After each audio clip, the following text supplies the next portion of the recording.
Hai, selamat datang di YouTube channel podcast CSR dan kali ini aku akan melanjutkan cerita dari Kiki. Pagi hari, terdengar suara alarm di ruang tamu menggema ke sepanjang koridor bersamaan dengan pembacaan ayat-ayat Al-Quran di masjid. Aku mencoba mengumpulkan sisa-sisa kesadaran yang masih berceceran di lantai. Kemudian mencoba melihat ke segala penjuru rumah yang masih gelap, ke ruang tamu, ke ruang dapur, ke ruang TV, ke koridor. Mbak, sial. Meskipun cuma bayangan, tapi kagetnya beneran. Aku bangun sambil memegang tembok, kemudian melihat ke lantai koridor dan meraba celana. Syukurlah kering. Alarm di ruang tamu berhenti berbunyi. Aku pun menuju kamar. Aku sempat terdiam ragu untuk membuka pintu kamar sendiri, membayangkan apa yang tadi malam aku lihat. Tapi sekarang tidak ada siapapun di sana. Hanya tempat tidur yang berantakan dan bantalku yang masih di lantai. Aku pun langsung membuang bantal itu. Bantal yang jadi senjata pamungkasku itu sekarang mendekam di keranjang cucian. Tak lama, handphoneku pun bergetar. Yang setelah aku cek, ternyata ada 4 miss call dan 1 pesan dari Uci. Gue udah di rumah Ki, ntar kumpul di distro, oke? Ketika aku membaca pesan dari Uci, aku mendengar suara pintu di rumah diketok. Apa bapakku sudah pulang? Aku pun segera menuju ke ruang tamu untuk membukakan pintu. Dan ketika aku membuka pintu, aku bingung dan heran karena sosok yang berdiri di depanku ini bukan bapak. Tapi perempuan yang kemarin sore aku lihat ada di mobil pickup. Perempuan berkerudung yang masih memakai penutup mulut itu membawa tas bapak dan memberikannya kepadaku. Tas ini lebih berat dari kelihatannya. Tapi perempuan ini membawanya seakan-akan gak ada isinya. Dia menundukkan kepalanya sebagai isyarat pamit. Dan tanpa mengucap sepatah kata pun, perempuan itu pergi. Loh, hei, kenapa bapak gak pulang? Jangankan menjawab, menoleh saja tidak.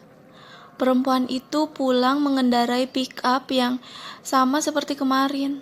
Hanya saja aku tidak melihat bapak. Mungkin kerjaannya belum selesai, pikirku. Sementara itu, di depan rumah Pak Suryo, aku melihat mobil Avanza putih diparkir. Pertanda keluarga beliau sudah datang.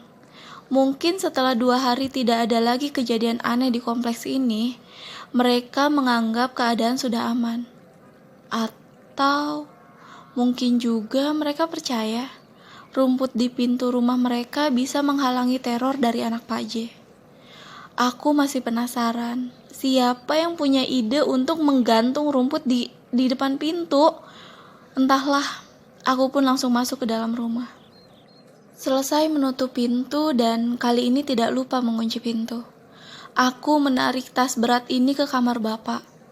Aku tidak berani dan tidak kuat membawanya ke gudang. Tidak pada jam segini. Akhirnya setelah susah payah, aku berhasil menyeret tas besar dan berat itu ke kamar bapak. Lalu kemudian muncullah rasa penasaran di benakku. Apa sih yang ada di balik tas ini?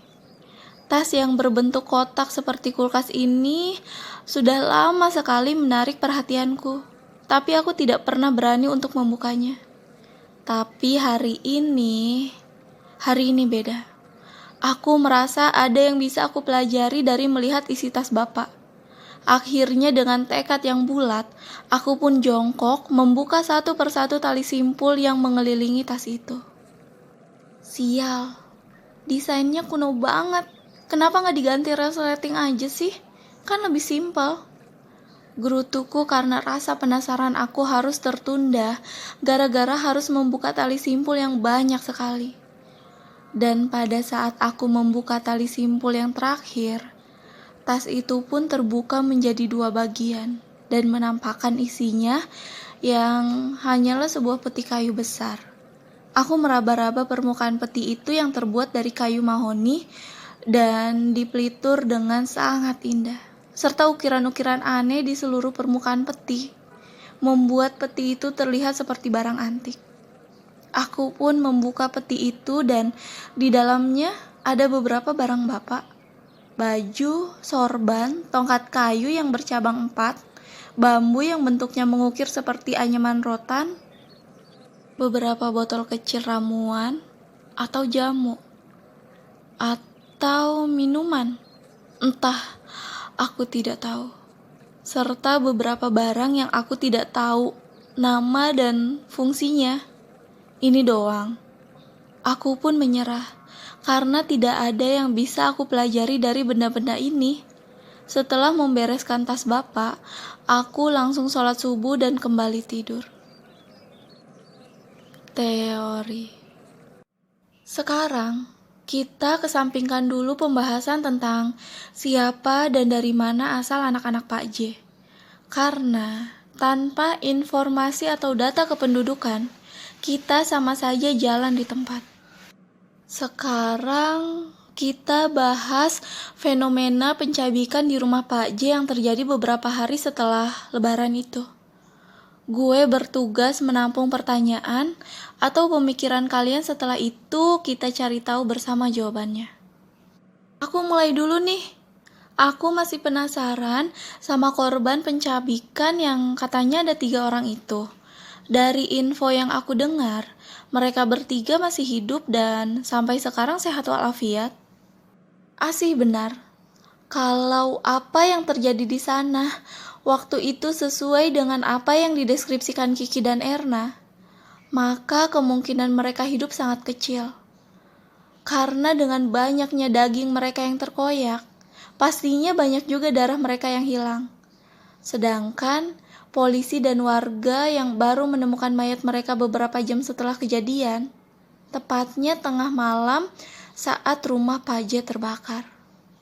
Ketiga korban memang selamat, tapi mereka mengalami trauma hebat yang bahkan sampai sekarang belum juga sembuh, sehingga polisi pun bingung karena tidak ada lagi sumber informasi atau saksi. Mengingat kejadian itu terjadi saat warga semua tengah sholat maghrib. Saksi? Bukannya kamu bilang kalau Bu Edi ngasih peringatan sama kita untuk tutup mulut? Soalnya ada warga yang melihat kita keluar dari gang buntu itu pas habis kejadian. Jujur, aku sempat menaruh curiga sama Bu Edi. Cara dia menyuruhku diam seperti bukan untuk melindungiku, lebih ke melindungi diri dia sendiri.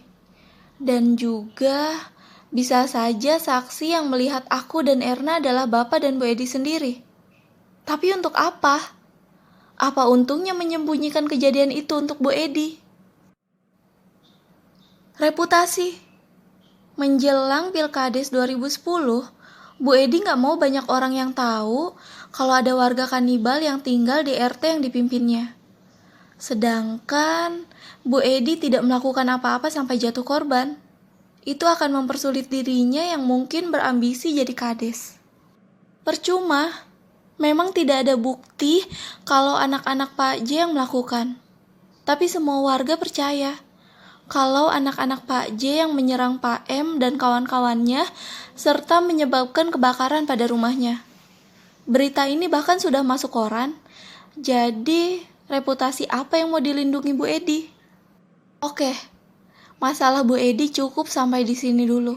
Sekarang kita bahas soal kerbau hitam yang Erna lihat di punggung Pak J. Entah kenapa sampai di pembahasan ini, Uci dan Asi senyum-senyum menahan tawa, bahkan mereka mentertawakan. Mungkin mereka merasa apa yang dilihat Erna sangat tidak masuk akal. Kakek tua, bungkuk, yang menggendong kerbau besar, yang benar aja. Mungkin begitu pikir mereka. Tapi Erna akhirnya angkat bicara. Terserah mau percaya atau enggak. Kalian berdua juga nggak ada di TKP waktu itu. Aku melihat walaupun samar karena genangan air itu kena tetes gerimis. Kerbau hitam itu perlahan turun dari punggung Pak J dan berjalan menuju belakang rumahnya. Seketika itu juga, Pak J yang bungkuk menjadi kembali tegak dan bunyi lonceng itu terdengar. Jadi kamu melihat kerbau itu sebelum lonceng berbunyi? Iya, dan setelah lonceng berbunyi, genangan air di sekitar sudah amblas diinjak anak-anak Pak J yang kanibal itu. Atau asal dari lonceng itu adalah dari kerbau hitam. Sehingga anak-anak Pak J mengamuk. Kamu melihat kerbau itu pakai kalung lonceng nggak? Tanya Uci yang kemudian hanya dijawab dengan gelengan kepala Erna. Dan lagi-lagi kami menemui titik buntu. Kami jadi balik lagi ke dugaan awal kalau anak-anak Pak J adalah jelmaan siluman kerbau. Gila, kami berempat kuliah bukan untuk percaya sama tahayul. Tapi sejak awal semua yang terjadi di sini memang tidak masuk akal. Kalau memang mereka jelmaan siluman kerbau, kenapa mereka bertingkah seperti karnivora? Kalian salah kaprah. Anak-anak Pak J tidak memakan daging Pak M dan teman-temannya. Mereka hanya menggigit, mengoyak, kemudian memuntahkannya. Ya, aku masih bisa ingat dengan jelas. Di balik tawa senang mereka seakan jijik melakukannya. Hanya saja ada seseorang yang memaksa mereka melakukan itu. Well, itu hanya pendapatku. Dan pendapatku tersebut akhirnya jadi penutup diskusi kami pagi itu. Banyak yang ingin didiskusikan, tapi waktu tidak memungkinkan. Lagi pula, hari ini tidak ada hasil yang didapat selain saling berspekulasi. Tapi aku menghargai usaha dan solidaritas mereka. Mereka tidak tinggal di komplek yang sama denganku, tapi mereka peduli dengan apa yang terjadi di sana. Dan itu cukup membuatku merasa bahwa aku tidak sendirian. KKN. Tiba-tiba aku mendengar suara pintu rumah yang diketuk. Membuat aku harus mengakhiri percakapanku dengan ibu dan segera setelah menutup telepon aku membukakan pintu. Dan di sana berdiri 2 orang perempuan dan 1 laki-laki yang ketiganya memakai alma mater berwarna kuning. Assalamualaikum, ini benar rumahnya Ustazah? Waalaikumsalam, iya benar, ada kepentingan apa ya Mbak, Mas? Begini Mbak, kami anak KKN dari UN Mbak. Kami mau minta tolong sama Ustazah untuk mengisi kegiatan di posko kami. Karena dirasa pembicaraan ini akan panjang, aku pun mempersilahkan mereka masuk ke dalam rumah dan duduk. Wah, kebetulan ibu saya lagi ada di kota J, jadi gak bisa hadir. Kira-kira kapan ya Ustazah datang? Saya juga gak tahu, tapi memangnya ada kegiatan apa dan kapan ya? Jadi gini Mbak, kami mengadakan pesantren kilat untuk anak-anak yatim di desa ini. Kami ingin Ustazah yang jadi narasumbernya. Kegiatannya nanti sore, tapi kalau Ustazah nggak bisa ya nggak apa-apa. Kira-kira siapa ya Mbak di sekitar sini yang bisa ya? Di selatan ada Ustadz Ahmad. Beliau dosen di pesantren dan juga guru ngaji di kampung ini. Mungkin saja beliau bisa. Wah, makasih Mbak. Di mana ya rumahnya? Di selatan, rumah nomor 3 di Gang C. Rumah yang ada pohon kelapanya. Kalau begitu kami pamit Mbak. Kami juga masih harus pergi ke kantor PLN.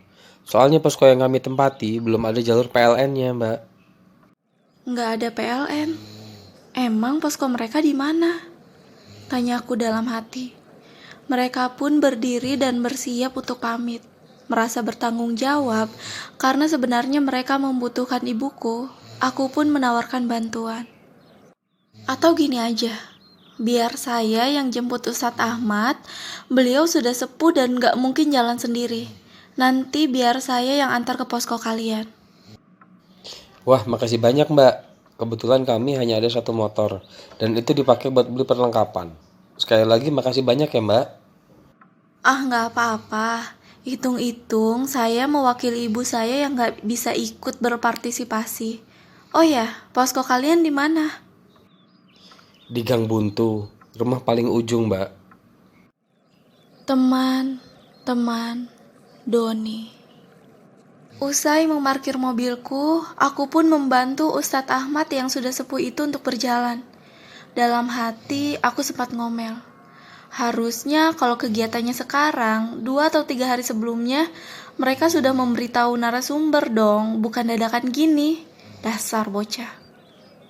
Kemudian 2 anak KKN datang menghampiri kami berdua, menyambut kedatangan Ustadz Ahmad dan membantunya menuju posko. Posko, aku berdiri di sini, tepat di tempat di mana aku bersumpah untuk tidak kembali lagi. Tapi di sinilah aku. Banyak yang berubah dari rumah Pak J, yang sedikit banyak membuat aku marah. Warga menebang semua pohon mangga tempat anak-anak Pak J bermain, dan mereka merubuhkan dan mencabut pagar rumah Pak J, kemudian menggantinya dengan pagar beton. Kandang sapi milik Pak J pun lenyap berganti pohon ketapang yang menjulang tinggi, dan membuat tempat ini sangat berbeda dari sebelumnya adalah rumah Pak J yang sekarang dibangun kembali menjadi rumah gedung sederhana yang anak-anak KKN sebut posko. Mbak, mari silakan masuk Mbak. Cowok yang tadi ke rumah sekarang menghampiriku. Dia mempersilahkanku masuk. Kemana? Ke posko atau ke rumah Pak J? Aku pun menolak.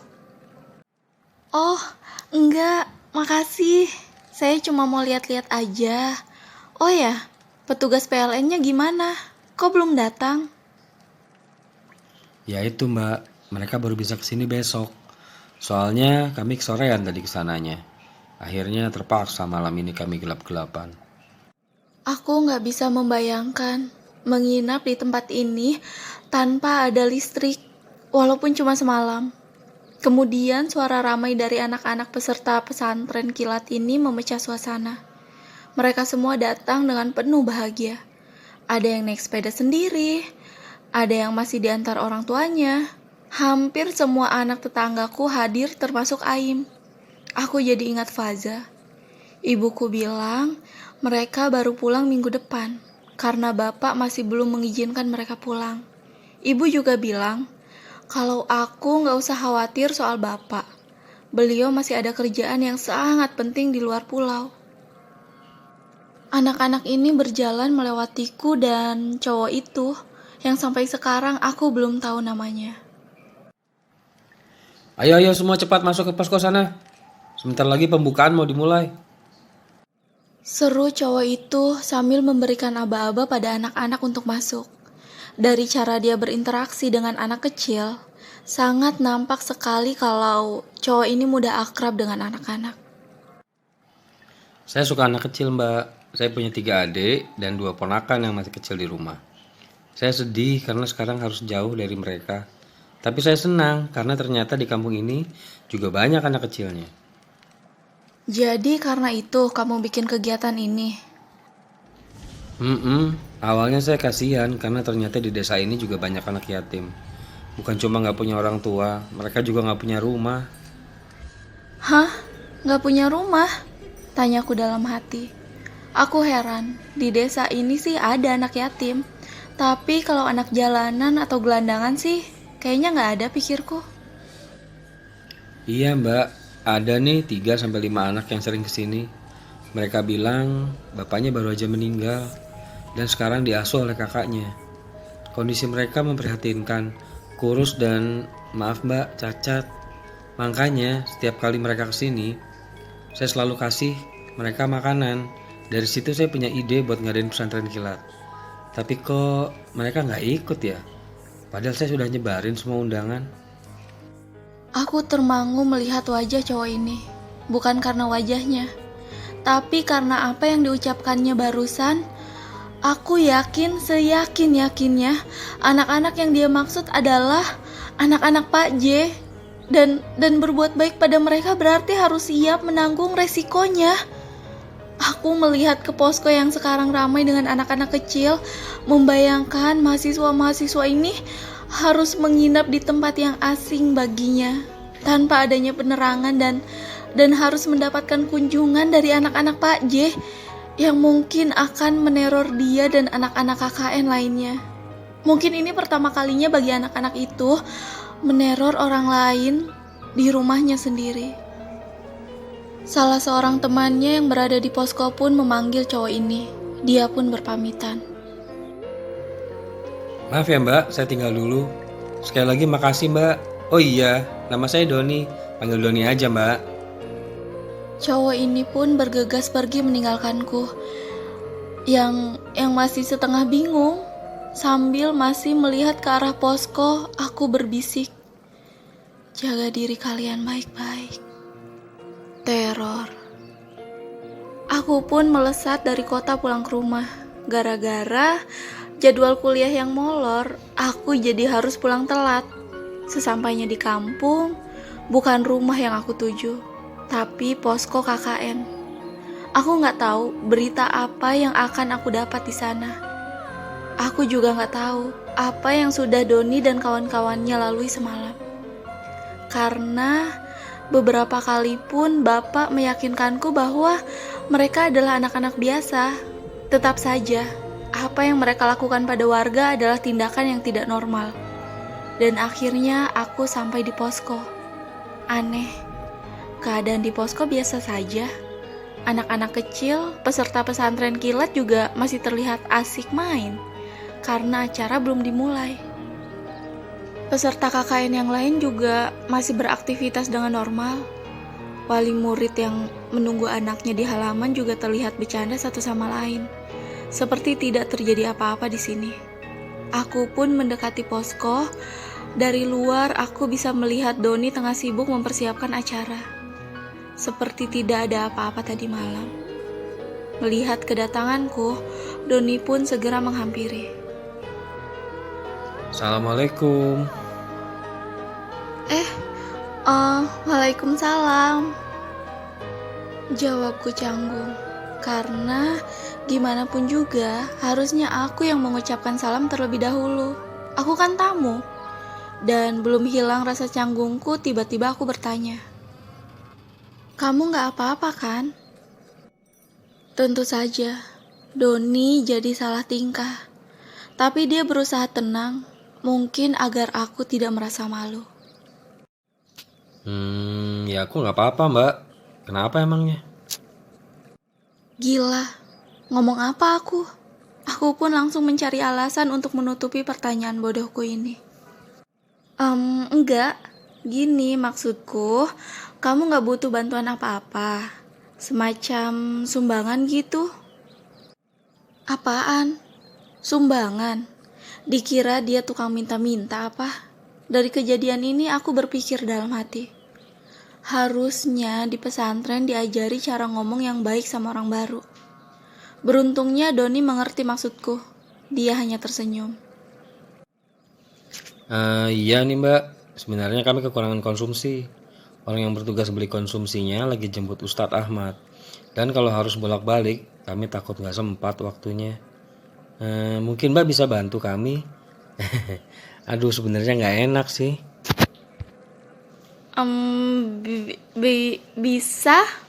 Bisa banget. Kebetulan temenku pedagang kue. Jadi bisa aku pesankan sekarang. Nanti aku jemput. Makasih ya Mbak. Oh iya, aku tinggal dulu sebentar ya. Jawabku sok baik. Doni pun merespon dengan baik bantuanku. Doni pamit masuk ke dalam, sedangkan aku segera menelpon Mila, temanku yang jual kue. Aku memesan kue sebanyak 30 macam yang katanya bisa dijemput sebentar lagi. Aku pun langsung menuju mobil. Ada perasaan lega sekaligus senang. Soalnya bisa memberikan bantuan untuk anak-anak tetangga dan anak-anak yatim ini. Meskipun hanya sedikit. Dan sekarang, apa? Ada apa ini? Kenapa orang-orang ini terdiam? Mereka yang sedang ngobrol mendadak diam 1000 bahasa. Mereka yang sibuk dengan smartphone-nya dengan segera meletakkan di saku mereka. Mereka yang sibuk menyapu halaman dengan segera melepaskan sapunya. Bahkan mereka yang sedang berkendara melewati gang buntu berhenti seketika.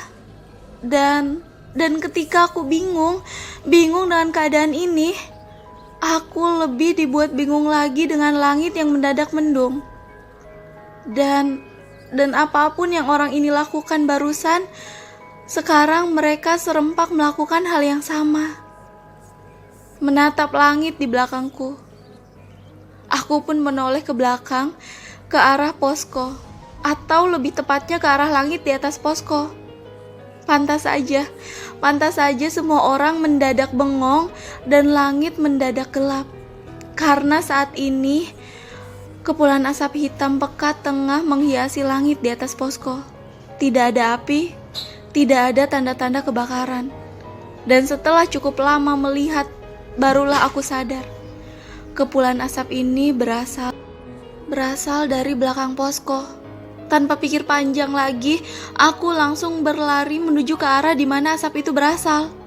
Yang tidak diragukan lagi, ini berasal dari sumur Pak J. Iya, pasti dari sumur Pak J. Doni dan anak-anak kecil itu pun keluar dari posko. Ada apa ya, Mbak? Kok gelap gini? Tidak ada waktu bagiku untuk menjawab pertanyaan Doni. Aku masih berlari menuju sumur Pak J, disusul oleh beberapa warga. Dan benar dugaanku. Sumur Pak J mengeluarkan asap hitam pekat yang bahkan lebih hitam dari asap cerobong pabrik. Sementara di samping sumur berdiri 3 orang mahasiswa dan seorang mahasiswi. Salah satu dari mereka memegang korek dan sisanya memegang keranjang sampah. Jangan bilang kalian sudah membakar sampah kalian di dalam sumur itu, tanyaku dengan nada mengancam. Sementara mahasiswa itu kebingungan antara menjawab pertanyaanku atau menutupi hidung dan matanya yang mulai panas. Warga pun sontak menjadi marah. Ngapain kalian buka sumur itu? Kenapa kalian buka sumurnya? Tutup lagi hoi, bahaya nih asap woi. Di sini banyak anak kecil heh. Seru para warga yang memarahi para mahasiswa itu. Ketiga mahasiswa itu pun menjadi semakin bingung. Mereka pun ngeluyur pergi menjauhi sumur, tanpa ada sedikit pun rasa tanggung jawab untuk menutupinya. Asap semakin tinggi, lebih tinggi dari pohon ketapang di sampingnya. Warga pun berlarian, bergotong royong untuk menutup sumurnya, tanpa berpikir untuk memadamkan asapnya terlebih dahulu. Pak, disiram air dulu, Pak. Tidak ada satupun dari warga yang mau mendengarkanku. Itu membuatku merasa sangat kesal. Belum hilang rasa kesalku, aku melihat di samping posko, 3 orang yang jadi tetek bengek asap ini malah tertawa. Menertawakan kecerobohan mereka sendiri yang mungkin bisa jadi malapetaka bagi orang lain. Aku langsung mendatangi mereka dan ketika mereka melihat aku mendekat, mereka pun berhenti tertawa dan kali ini bertindak so. Mau apa lo, Mbak? Aku langsung memukulnya. Iya, ini pertama kalinya dalam hidupku aku memukul wajah orang. Keras sekali, sampai dia terhuyung ke dinding posko sebelum akhirnya jatuh. Dengan penuh marah, aku katakan pada 2 orang sisanya. Apa? Kalian juga mau? Walau saya wanita, saya sudah pernah menonjok orang yang mulutnya lebih lebar dari mulut kalian. Ya Tuhan, gertakan macam apa itu? Mungkin karena sebelum ini, satu-satunya manusia yang aku pukul wajahnya hanyalah si Peot. Dan itu pun gak sengaja. Doni hanya dia melihat temannya aku pukul. Sementara itu, warga terlihat sudah selesai menutup sumur. Beberapa di antara mereka segera berlari menjauh, jongkok dan ambil nafas. Aku tidak bisa melihat dengan jelas karena asap hitam yang awalnya ke atas, sekarang justru menyebar luas di halaman.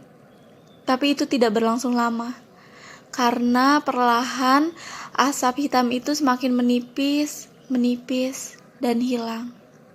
Aku dan semua yang ada di situ pun lega. Tidak ada lagi asap yang tersisa. Meskipun di langit, kegelapan masih sedikit menyelimuti posko. Dan pelan-pelan angin membawa sisa-sisa awan pekat itu ke berbagai penjuru. Hore, abis deh gak gelap lagi. Kirain itu tadi monster yuk. Suara anak-anak kecil bersorak-sorai, merayakan kemenangan mereka melawan monster. Aku hanya tertawa. Doni pun terlihat lega. Begitu juga dengan wali murid yang sekarang sedang antri di keran air untuk cuci muka. Akhirnya keadaan kembali seperti salah satu anak tiba-tiba saja muntah. Kok bau ya? Bau apa? Gak ada kok. Iya nih, bau. Iya, bau. Suara muntah anak-anak terdengar silih berganti. Aku tidak mengerti apa yang bau. Aku tidak mencium bau apa-apa. Hal itu membuat wali murid panik. Tentu saja, sebelum akhirnya mereka juga mulai muntah-muntah. Ya Allah, bau busuk apa ini? Teriak salah satu bapak-bapak yang kemudian disusul oleh suara mual dan muntah orang-orang di sekitar posko. Di sekitar? Tidak. Bahkan orang-orang yang ada di luar pagar pun terlihat muntah-muntah. Aku melihat di sekeliling, ke kanan, ke kiri, ke semua arah. Hanya ada orang-orang yang sedang jongkok dan berusaha mengeluarkan muntahannya. Belum lagi, seorang anak kecil pingsan karena kehabisan cairan. Orang tuanya hanya bisa menggendongnya sambil sempoyongan, karena dia juga sedang menahan mual yang luar biasa. Dan sekarang, semua suara yang aku dengar adalah suara orang mual dan suara jatuhnya muntahan mereka. Sebelum akhirnya mereka lemas tanpa terkecuali. Kecuali aku. Aku baru sadar kalau dari tadi aku mengenakan masker. Jadi bau busuk itu tidak begitu menyengat di hidungku. Meskipun sedikit demi sedikit aku mulai mencium bau apa yang membuat warga menjadi muntah. Bau busuk kotoran hewan yang sangat menyengat. Lautan muntah. Keadaan semakin tenang. Tidak lagi terdengar suara orang muntah dan mual. Setidaknya tidak sebanyak tadi. Tapi itu bukan berarti masalah teratasi. Sekarang semua orang mulai kehilangan kesadarannya satu persatu. Aku, Doni, dan beberapa temannya yang sekarang memakai masker bergantian menolong orang-orang dengan memberikan air. Tapi air itu dimuntahkan lagi. Aku pun mondar-mandir menelpon teman agar segera mengirimkan kendaraan ke tempat ini. Karena tidak mungkin membawa mereka satu persatu.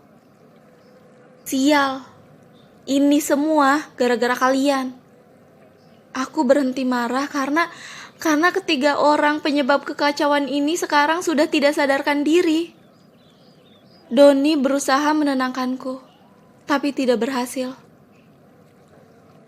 Anak-anak kecil ini, mereka harus segera dibawa ke puskesmas.